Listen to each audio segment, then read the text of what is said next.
begin next week. And at this point, conference championship games will continue, but many of them will be played without fans. Yesterday afternoon, the NCAA announced that both the men's and women's tournaments will also be played without fans in the arena. NCAA President Mark Emmert released this statement, quote, "While I understand how disappointing this is for all fans of our sports, my decision is based on the current understanding of how COVID-19 is progressing in the United States. The decision is in the best interest of public health, including that of coaches, administrators, fans, and most importantly, our student athletes." Here's some more reaction from some of the coaches, beginning with Roy Williams. This is a scary time period, but I don't want to try to get in and evaluate what should or should be done with the college basketball. Again, we have very intelligent people that'll make the right decision. This is unbelievable, interesting times as we move forward, but again, I go back, kids they love to play and they love to compete, and I think they'll really play their backsides off, even though it'll be echoing in there tomorrow. You know, you play the game when you're young because you love the game. You coach the game because you love the game. You don't get into the game to play it because other people are going to be watching you. So that's not why you get into a play. Of course, the older you get and the more prevalent that is to you, that becomes part of it. But we need to get back to our child roots and play with the same enthusiasm that we would if we're playing shirts and skins in the park like we used to. You should see this moment, by the way. It was a scary one last night at the Big Ten tournament. Nebraska's coach Fred Hoiberg, visibly ill on the bench during his team's game against Indiana. He would leave the bench with 4 minutes left and was taken to a local hospital where he was diagnosed with influenza A, that is the flu.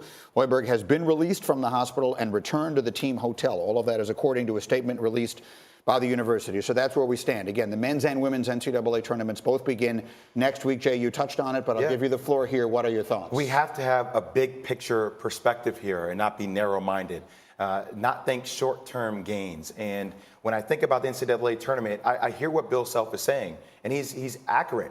Look, guys can play and you can build up that momentum. But my thing is, you ever played a game of basketball? If I'm guarding Matt Barnes, I am sweating all over Matt Barnes. He's breathing all over me. And if the NBA has set the precedent about what this is going to be, the NCAA needs to do the same. Like I said before, my original point, at least in the NBA, you're incentivized. You can make millions of dollars. But now what you're saying is, as we're still working on this name, image, and likeness scenario, state by state, we're still trying to figure out whether that's going to happen or not. Now you're going to ask players to jeopardize their health. And you're going to say, well, immediate family members or administration. I don't know where these immediate family members or administration or the players have been, but now I have to jeopardize my health and play for something, and I'm not getting paid for it anyway. It's crazy. I think for once we need to put the money aside. The money is always the motive in sports. At the end of the day, it's about the bottom line, and I think for once we need to put that to the side and put the health of the players and their families first and foremost. Whilst I agree with everything both of you have said, there will be people, including the players we heard from the kid at Harvard, who will say the kids want to play. Right. Yeah. They want to play. What do you say to those people? I said that they are 17, 18, and 19-year-old kids, 20-year-old kids, and it's our job as adults, people who have had those experiences,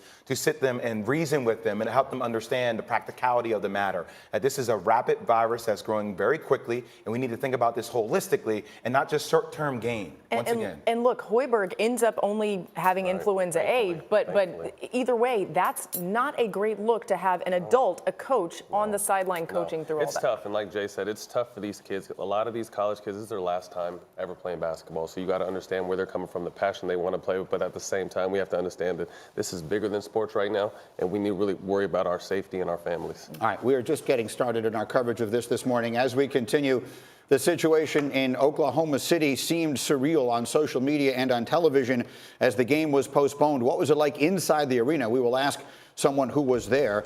And then Major League Baseball has some decisions to make in the days ahead as well. What steps is baseball considering to keep players and fans safe? Buster Olney will answer that question and more as we continue. You're watching Get Up on ESPN.